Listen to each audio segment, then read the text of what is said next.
அனைவருக்கும் எனது அன்பான வணக்கம். திருவள்ளுவர் இயற்றிய திருக்குறளில் அறத்துப்பால் இல்லறவியல் அதிகாரம் 5 இல்வாழ்க்கை. அறம் செய்வதற்கு உரிய இல்லறம் துறவறம் என்ற இரு வகை நிலையுள் இல்லறம் முதல் ஆதலினால் இல்லறவியல் முதலில் வைக்கப்பட்டது. இல்லத்திலிருந்து துறவரத்திற்கு செல்லலாம், அதனாலும் இல்லறம் முதன்மையாகிறது. இல்லறம் என்பது நல்லறமாகும். இல்வாழ்க்கை முதல் புகழ் வரை 20 அதிகாரங்களை கொண்டது. 41வது குறள்.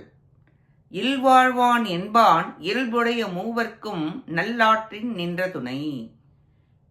இல்லறத்தில் வாழ்பவன் என்பவன் அறத்தின் இயல்புடைய பெற்றோர், மனைவி, மக்கள் ஆகிய மூவர்க்கும் நல்வழியில் நிலை பெற்ற துணையாவான் என்பது ஒரு பொருள்.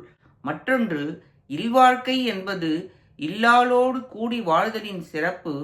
அறம் செய்வதற்கு உரிய முதல் நிலையாக இல்லற நிலைக்கு மனைவியோடு கூடி வாழ்தல் முக்கியமாதல் என்பது கூறப்பட்டது. மனித வாழ்க்கை 4 வகை பிரிவுகளாக கொண்டு கற்கும் பருவம், இல்லறம், ஓயத் தொடங்கும் காலம், துறவரம் என்ற 4ல் இல்லறத்தில் இருப்பவர்கள் மற்ற 3 வகையினருக்கும் துணையாக நின்று பாதுகாத்து பங்களித்து வாழ வேண்டும்.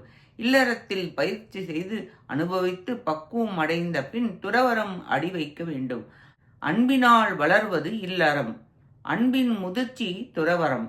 அன்பு அருளாக மாற வேண்டும். தொடர்பு உடையவரிடம் காட்டுவது அன்பு, தொடர்பு இல்லாதவரிடத்தும் காட்டுவது அருள். வாழ்க்கை பயணத்தின் ஒரு பகுதி இது. சுயநலம் நிறைவேறி பொதுநல விருத்தி ஏற்படுவதற்கு இல்வாழ்க்கை துணை புரிகிறது. கணவன் மனைவி சேர்ந்து வாழ்வது அறம். அவரவர் கடமையை செய்ய துணை நிற்க வேண்டும். பிரம்மச்சாரி, வானப்பிரஸ்தன், சந்நியாசி மூவருக்கும் துணை செய்து உதவி புரிந்து வாழ வேண்டும் என இக்குறளில் விளக்குகிறார் வள்ளுவர். நன்றி, வணக்கம்.